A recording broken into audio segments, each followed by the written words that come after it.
j'espère que vous allez bien. Moi je vous avoue qu'il fait un peu froid ici, mais j'espère que vous allez m'entendre quand même. J'espère aussi que vous avez passé de bonnes fêtes de fin d'année. Moi en tout cas ça s'est super bien passé. Et on se retrouve aujourd'hui en fait pour vous parler du State Diseases of Ruminants que j'ai passé à la fin du dernier semestre. Donc c'est parti.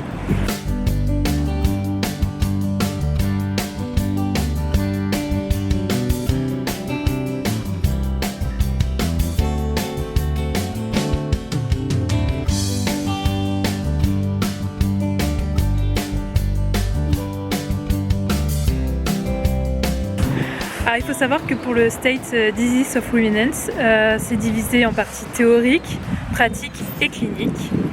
Pour la partie théorique, on va commencer les cours en 5e année avec un cours par semaine. Donc ça va parler des maladies des différents systèmes chez les ruminants. Donc ruminants, on va parler de la vache, des chèvres, des moutons, etc. Une fois la partie théorique faite, on a aussi la partie pratique. Pareil, tout au long de la 5e année, où on va avoir une semaine sur 2, on va être en fait à la clinique, on va pouvoir apprendre en fait à examiner les patients et essayer d'établir un diagnostic. On va avoir une discussion avec le professeur, etc. Par exemple, on va apprendre à faire des bandages sur les pieds, etc. etc. On va avoir également, durant cette 5e année, de la clinique. Donc, pendant une semaine, vous allez devoir faire de la clinique, toujours à l'hôpital des ruminants. Donc, durant cette semaine, vous allez prendre soin de tous les animaux hospitalisés. À l'issue de cette semaine, vous allez devoir rendre un rapport sur un des patients de la clinique que vous aurez choisi environ en début de semaine. Donc, dans ce rapport, vous allez devoir y mettre l'identité du patient. Vous allez devoir mettre toute l'historique, les analyses de laboratoire, les résultats également des autres analyses. Et ensuite donner le diagnostic, conclure également sur les traitements à donner et les conseils préventifs que vous pouvez donner aux propriétaires. Pour toute cette partie clinique et pratique, je vous conseille donc d'avoir une tenue adaptée. Ça peut être une blouse blanche, mais je trouve que le plus simple, moi j'en avais une avant, c'était d'avoir une cotte de travail exprès. C'est plus simple si vous voulez pas vous salir. Vous allez devoir aussi avoir des bottes. C'est nécessaire d'avoir son stéthoscope, un thermomètre et bien sûr de quoi noter si vous avez des informations à noter.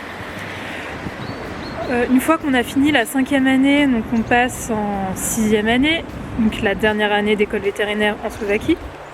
Pour cette dernière année, vous allez avoir un peu de théorie pendant les 2 premières semaines, puisque pendant les 2 premières semaines de 6e année, vous faites de la théorie sur à peu près toutes les espèces, dont les ruminants. Donc ça va compléter un peu les cours que vous avez eus en 5e année. Une fois que vous avez fait cette partie théorique, vous allez avoir aussi de la pratique. La pratique va se diviser en une semaine complète également à l'hôpital des ruminants. Le principe va être le même que la semaine complète que vous avez eue en 5e année.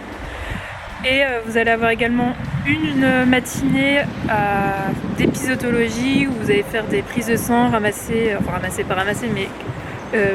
faire des échantillons de fesses, etc. pour après aller examiner quand vous allez rentrer à l'université l'après-midi, faire un peu de parasitologie et voir en fait, c'est sur des veaux donc à la ferme Zeplinska. Vous allez voir en fait est-ce que les veaux de cette ferme qui se trouve à peu près à 1 heure de Košice sont affectés par certaines maladies. Comme ça, après on va pouvoir donner les traitements adaptés. En plus dans 6e année, en plus de la semaine de clinique, cette journée d'épisotologie, vous allez aussi passer 3 jours à la ferme Zeplinska dont je vous parlais juste avant.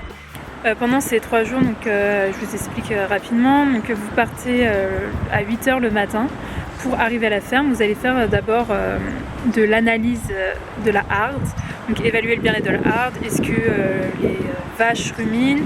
Est-ce qu'elles mangent? Est-ce qu'elles boivent? Est-ce qu'elles boitent? Etc. etc. Le matin. En tout cas, dans mon cas, ça se passait comme ça. L'après-midi, on avait fait un peu plus d'orthopédie, sachant qu'on a à peu près 1h30, 2 heures de pause le midi. Donc, de l'orthopédie. Donc, en fait, on a regardé les vaches qui passaient au milking, enfin à la traite, qui allaient à la traite. On regardait si elles boitaient ou pas et on a noté les vaches qui boitaient. Et une fois qu'on savait quelle vache boitait, comme ça, le lendemain matin, on pouvait les traiter. À savoir que du coup, pendant ces 3 jours à la ferme, vous dormez sur place.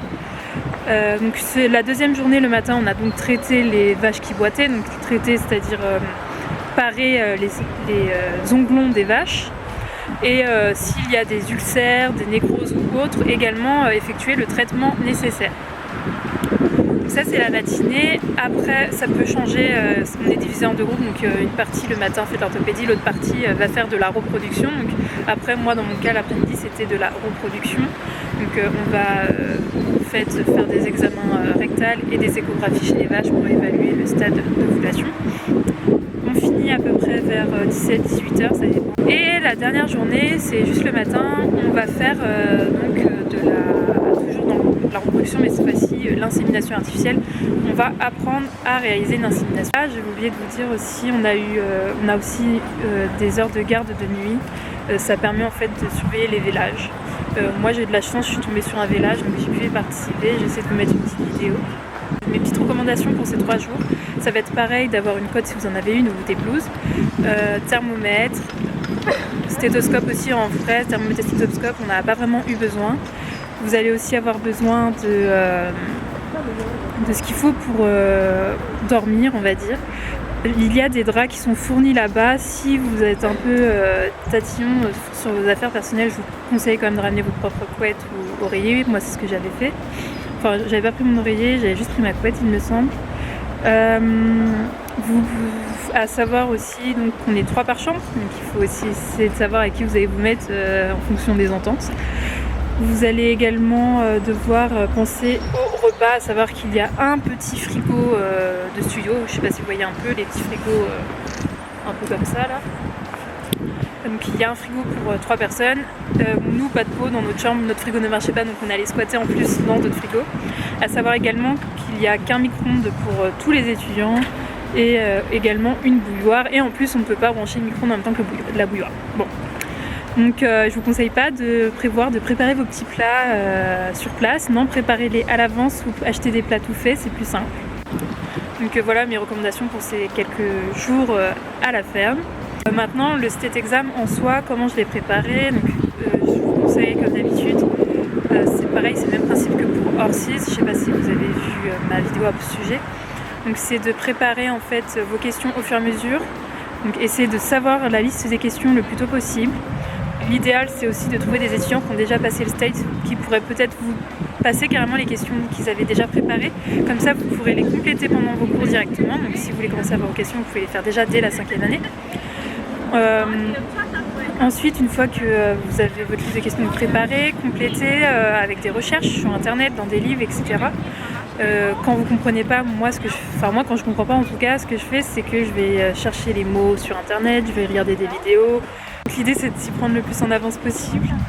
Et après, vous réservez quelques jours avant le state pour relire vos questions, reprendre les questions que vous avez plus de mal, essayer de tout répéter.